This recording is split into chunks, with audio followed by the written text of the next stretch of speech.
Hi tears, எல்லோரும் எப்படி இருக்கீங்க? எல்லோரும் நல்லா இருப்பீங்க அப்படின்னு நினைக்கிறேன். இன்றைக்கி நம்ம வந்து திருக்க மீன் பார்க்கலாம் வாங்க.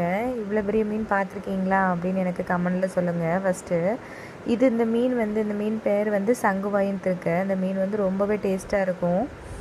இந்த மீன் வந்து 30 கிலோ இருக்குது. ஏன்னா 30 கிலோ எடுத்துகிட்டு வந்து பங்கு வைக்கிறாங்க. ஆளுக்கு 1 கிலோ இருக்கும். அதை வந்து குடலை வெளியே எடுத்துட்டாங்க. வெட்டி எடுத்ததுக்கப்புறம் இப்படி சின்ன சின்ன துண்டாக வந்து கீறி வச்சுருக்காங்க. ஏன்னா ஒருத்தவங்க ஹெல்ப் இல்லாமல் இதை வெட்ட முடியாது. அதனால் மாமா தான் எல்லாத்தையும் ப்ரொசீஜர்லாம் பண்ணி வச்சுருக்காங்க. மச்சான் வந்ததுக்கு அப்புறமா அந்த மீனை வந்து வெட்டலாம் அப்படின்னு. இப்போ அவங்களும் வந்துட்டாங்க. வந்து வெட்ட ஆரம்பிச்சிட்டாங்க எல்லாருமே. இந்த மீன் வந்து 30 கிலோனால 30 பங்கு வைக்கிறாங்க. 30 பங்கு வச்சு ஒரு பங்கு 250 ரூபா அப்படி வச்சு வைக்கிறாங்க. எல்லாருமே காலையிலேயே வந்து மீன் சேர்ந்துட்டு போயிட்டாங்க. இங்கே நம்ம வீட்டில் தான் வெட்டிகிட்டு இருக்காங்க.